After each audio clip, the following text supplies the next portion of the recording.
ಶಿವಕುಮಾರ್ ಅವರು ಒಂದು ಹೇಳಿಕೆ ಕೊಟ್ಟಿದ್ದಾರೆ.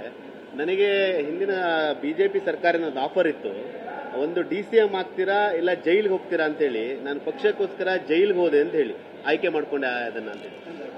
ನೋಡ್ರಿ, DK ಶಿವಕುಮಾರ್ ಅವರು ನವೆಂಬರ್ ಕ್ರಾಂತಿಗಾಗಿ ಎಲ್ಲ ತಯಾರಿ ಮಾಡ್ತಾ ಇದ್ದಾರೆ. ನವೆಂಬರ್ದಲ್ಲಿ ಏನು ಮುಖ್ಯಮಂತ್ರಿ ಸಿದ್ದರಾಮಯ್ಯನವರು ಸ್ಥಾನ ಪಲ್ಲಟ ಮಾಡಿ ತಾವು ಮುಖ್ಯಮಂತ್ರಿ ಸ್ಥಾನ ಅನುಭವಿಸ್ಬೇಕು ಅಂತ ಏನು DK ಶಿವಕುಮಾರ್ ಅವರು ಪ್ಲ್ಯಾನ್ ಮಾಡ್ತಿದ್ದಾರೆ, ಅದಕ್ಕೆ ಪೂರಕವಾಗಿ ಬೇರೆ ಬೇರೆ ಶಸ್ತ್ರಗಳನ್ನು ಬಿಡುವಂಥ ಕೆಲಸ ಅವರು ಇವತ್ತು ಮಾಡ್ತಿದ್ದಾರೆ. ಅದರಲ್ಲಿ ಒಂದು ಇವತ್ತು ನಿನ್ನೆ ಬಿಟ್ಟಿದ್ದಂತಂದ್ರೆ, ಇಲ್ಲ ನಾನು ಪಕ್ಷಕ್ಕೆ ಭಾರಿ ಲಾಯಲ್ ಆಗಿದ್ದೇನೆ ಅಂತೇಳಿ ಪ್ರೂವ್ ಮಾಡುವಂಥ ಪ್ರಯತ್ನವನ್ನು ಮಾಡಿದ್ದಾರೆ. ಇಷ್ಟು ವರ್ಷ ಬಿಟ್ಟಿದ್ದನ್ನ ಯಾಕೆ ಹೇಳಬೇಕಿತ್ತು, ಆವಾಗ ಹೇಳ್ಬೋದಿತ್ತಲ್ಲ. ಈಗ ಇದು ಸಮಯಾನುಸಾರವಾಗಿ ತಮಗೇನು ಅನುಕೂಲ ಆಗುತ್ತೆ ಆ ರೀತಿಯ ಸ್ಟೇಟ್ಮೆಂಟನ್ನು ಅವ್ರು ಕೊಡ್ತಿದ್ದಾರೆ. ಹಾಗಾಗಿ ಅವ್ರ ಸ್ಟೇಟ್ಮೆಂಟನ್ನು ಭಾಳ ಸೀರಿಯಸ್ ಆಗಿ ತೆಗೆದುಕೊಳ್ಳುವಂಥ ಅವಶ್ಯಕತೆ ಇಲ್ಲ. ಸರ್, ಇನ್ನೊಂದೀಗ ತಮಿಳುನಾಡು ಮಾದರಿಯಲ್ಲಿ RSSನ ಚಟುವಟಿಕೆಗಳಿಗೆ ನಿರ್ಬಂಧಗಳು ಹೇರಬೇಕು ಅನ್ನೋ ಒಂದಷ್ಟು ಸಿದ್ಧತೆಗಳು ಇವತ್ತಿನ ಸಚಿವ ಸಂಪುಟ ಸಭೆಯಲ್ಲೂ ಕೂಡ ಚರ್ಚೆ ಆಗ್ತಾ ಇದೆ.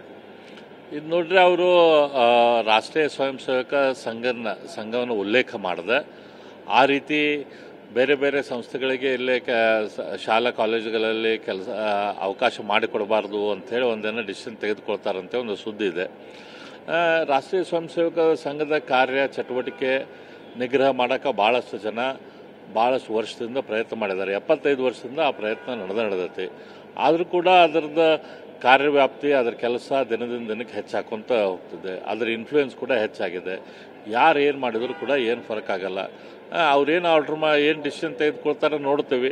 ಅದ್ರ ಪ್ರಕಾರ ಅವಶ್ಯಕತೆ ಇದ್ದರೆ ಕಾನೂನಾತ್ಮಕವಾಗಿ, ಇಲ್ಲಂತಂದ್ರೆ ಜನಪರ ಹೋರಾಟ ತೊಗೊಂಡು ಅದನ್ನು ಹೋರಾಟ ಮಾಡ್ತೇವೆ. ಸರ್, ಈಗ 2013ರಲ್ಲಿ ಜಗದೀಶ್ ಶೆಟ್ಟರ್ CM ಆದಂಥ ಸಂದರ್ಭದಲ್ಲಿ ಒಂದು ಸುತ್ತೋಲೆಯನ್ನು ಹೊರಡಿಸಲಾಗಿದೆ. ಸರ್ಕಾರಿ ಶಾಲೆಗಳಲ್ಲಿ ಕಾರ್ಯಕ್ರಮಗಳು ಈ ರೀತಿ ಕಾರ್ಯಕ್ರಮಗಳು ಮಾಡಬಾರ್ದು ಅಂತೇಳಿ. ಆ ಒಂದು ವಿಚಾರವನ್ನು ಮುಂದಿಟ್ಟು ಈ ವಿಚಾರವನ್ನು ಕೂಡ ಪ್ರಸ್ತಾಪ ಮಾಡ್ತಿದ್ರು, ನಿರ್ಬಂಧದ್ದು. ನೋಡ್ರಿ, ಯಾವುದೊಂದು ಆರ್ಡರ್ದ ಹಿಂದೆ ಇರುವಂಥ spirit behind the order, spirit behind the law is very important. ಅವರು ಯಾವ ಸ್ಪಿರಿಟ್ ಇಟ್ಕೊಂಡು ಅದನ್ನು ಆ ಟೈಮ್ದಲ್ಲಿ ಆರ್ಡರ್ ಕೊಟ್ಟಿದ್ದರೋ ಗೊತ್ತಿಲ್ಲ ನನಗೆ. ಆದರೆ ಅದನ್ನು ಈ ರೀತಿ ದುರುದ್ದೇಶಕ್ಕೆ ಕಾಂಗ್ರೆಸ್ದವರು ಯೂಸ್ ಮಾಡಬಾರ್ದು. ಅದರಿಂದ ಅವ್ರಿಗೆ ನುಕ್ಸಾನ್ ಆಗುತ್ತೆ.